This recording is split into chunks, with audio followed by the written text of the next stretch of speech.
This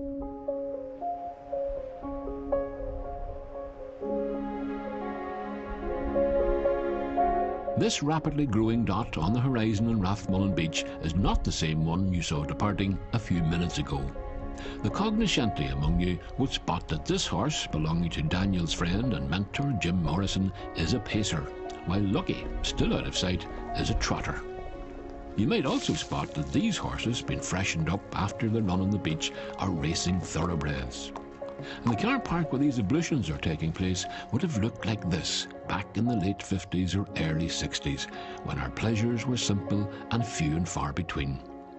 The place to see many more pictures like this is in Alfie McCollum's shop in what was formerly the old courthouse, nowadays stuffed with bric-a-brac, memorabilia, antiques, collectibles, Alfie and me. So it was a courthouse, it was a dance hall, they had whist drives here, the doctor had his dispensary out next door here as well. So any really public kind of a function that... Well, when I bought it actually, it was actually a chip shop. A chip shop? And an amusement centre. Get away with that. There was both a chip shop and an amusement centre here. You get the impression walking into it that it's been like this for over 100 years. No. But this is only a very recent kind of a thing now, more or less.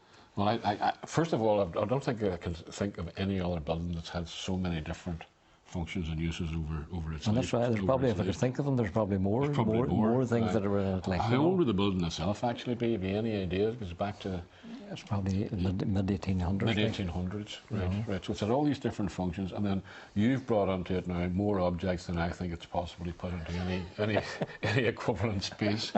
There's just absolutely everything in here that you could possibly imagine, and some that you can't imagine at all. What sells well? Can you tell me any? If you knew that, says you'd be making a fortune. A lot of people will come now to me for postcards of their own areas, if you know what I mean. Like, as I say, I have a collection of Northern Ireland cards and have a collection of Southern cards. Hundreds, thousands of cards, would that be the case? Well, I probably think there's about 5,000 there, and maybe more. Like, you know. You collected these yourself, I did indeed, yeah. Right. Yeah. But some of these are obviously very, very old. I mean, well, some of them are going back to the early 1900s. 1900s, right. Is this what started you off in this whole... This was what really started the ball rolling as far as the... collecting and hoarding was concerned, like, you know. But you don't just hoard it. I assume that you have to sell some of it. That is the idea of opening the shop, actually, so that I had so much stuff hoarded I had to start selling. Right. Do you sometimes regret having to part with things if people come in here to buy things off you? No? Sometimes there would be the odd wee thing that you get attached to, like, you know, and that you feel that it would be nice to keep it, but... You have to make a living. Yeah, exactly. This here, for example, I mean, this is a collection now, but I assume this is, would people buy individual postcards from you or things like that, do you think? Or? Well, I wouldn't sell any of these now, but I mean, I have a collection of other cards that I so this is your own, this is my own collection there. Like, you know. It's interesting to see some of the things in here. I mean, there is what I thought I would never be able to see, which is the Abbey, not covered completely in ivy. Right. What Alfie's collection of postcards, photographs and posters amounts to is an illustrated social history of Rathmullan, going back as far as the mid-1800s. One particularly well-preserved item from 1834 caught my attention. Many of the written observations of life in this part of Donegal in the early 19th century come from the Ordnance Survey memoirs of Lieutenant William Lancey, who was required, amongst other duties, to record his findings on the area's social and productive economy. Naturally, he was required to be objective, but try as he might, he couldn't help letting his own personality and prejudices seep into his writings. For instance, the annual 4-day Rathmullan Regatta was inaugurated during his time here, and this is how Lieutenant Lancey rather sniffily describes it.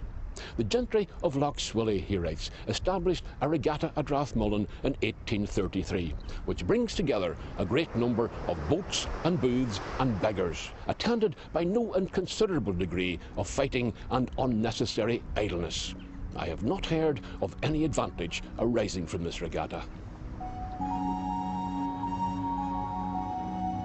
The Rathmullan Regatta has outlived Lieutenant Lancey's disapproval by 180 years or so, though fighting, I'm happy to report, hasn't played quite so big a role in recent years. It's hard, even for a landlubber like me, to resist the call of the sea as it presents itself at Rathmullan. For somebody like David McGloin, who grew up here, it was impossible to resist. Though it wasn't so much a life on the ocean wave that beckoned, it was life under the waves that intrigued him. David has brought along a teacup and a cream jug that he retrieved from the bed of the Swilly about 80 feet down below where we're sitting. Reminders of the time of the First World War, when Admiral Jellicoe's Grand Fleet was stationed here, and up to 1,000 men frequented the shores of Rathmullan. They had the headquarters in the old Pier Hotel at the time, Jellicoe's names on the book and all that. So he stayed here? He stayed on there many a night. Right. And would it be the case too that you would have had sailors meeting up with local girls and maybe getting married and all that? There's lots of stories going back, but that's way before my time, but I'm sure it all did happen.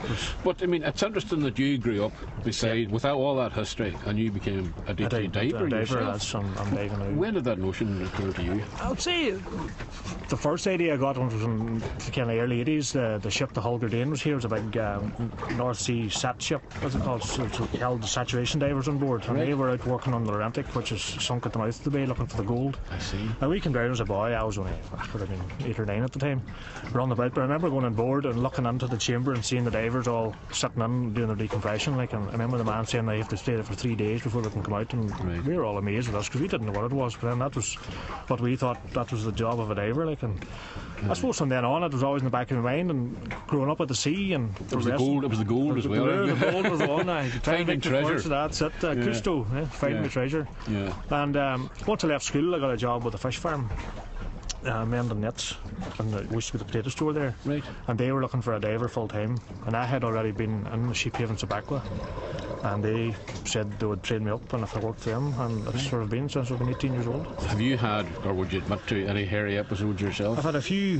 One that I do remember, I was in the Atlantic years ago, and I had a new dry suit at the time, which was completely sealed, and I remember diving, hitting the bottom, and I went to reflate my dry suit to try and equalise the pressure, and the valve jammed open, so my suit's been flooded, so more or less I was turning into the Michelin Man underwater. Is there water coming into your suit? Air filling the suit up. Right. So I was turning into the Michelin Man 120 feet down, and I was starting to rise to the surface because the air naturally rises, and I couldn't get the air. There's a valve on the arm to let the air out, and the valve, unbeknownst to me, was glued by mistake.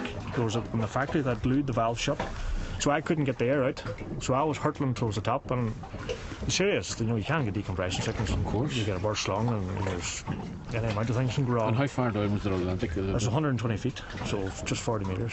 But luckily I pulled out my knife, and because of the summer I sliced a hole in my suit, and I got myself stopped, and luckily enough I was beside the shot line, so I was able to grab hold of the shot line and slowly pulled myself up. But that was... So you kept your head about you even? Well, that was one of the ones I'll remember for the rest of my days anyway. Right.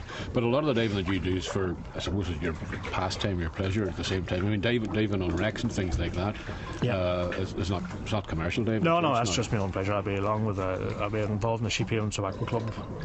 We do a lot of diving down here. Last summer we found one of the anchors from World War I that was used. It was in the roadstead, and we're planning to lift that now this spring and put it on display in the town in memory to all those lost at sea. There undoubtedly are things lying down there for decades. That's right. Even hundreds and maybe even thousands of years for that matter. Is it not all covered over now at this stage? Sometimes it is, but again, once you have a storm coming in and there's so much flow of water and there's so much aggression down there, it can leave it all exposed overnight.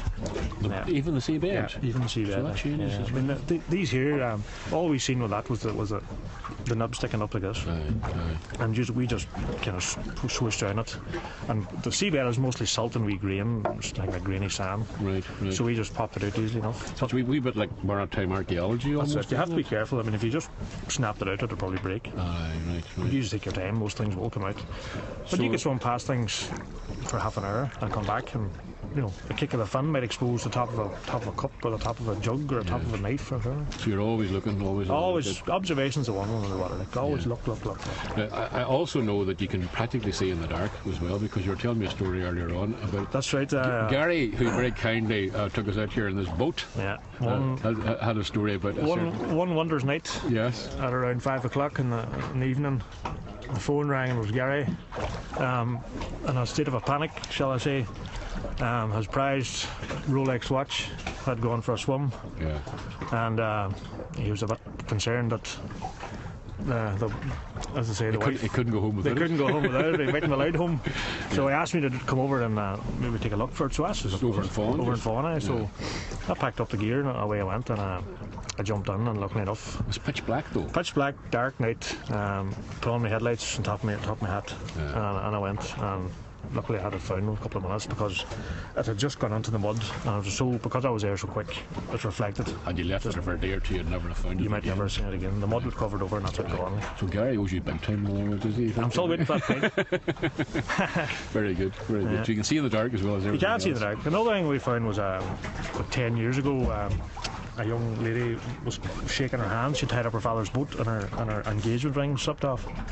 So that was a bit of a panic, and you can imagine all the size of an engagement ring. Well, a needle in a haystack doesn't even come near it. No, I mean, it's just, they rang up and I said, listen, the chances are we're not, but to give you peace of mind, we'll do it. So we went up, another friend of mine that's diving for years now along with me.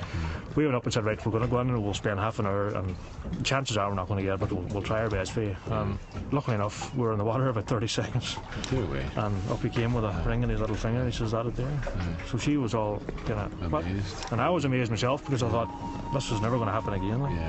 But that's just one of them good stories, and I have the skill to do it, so I'm happy to do it for them. And there, on that happy note, we reluctantly leave Rathmullan, in the full knowledge that many of its treasures, both below and above the waves, have still to be explored.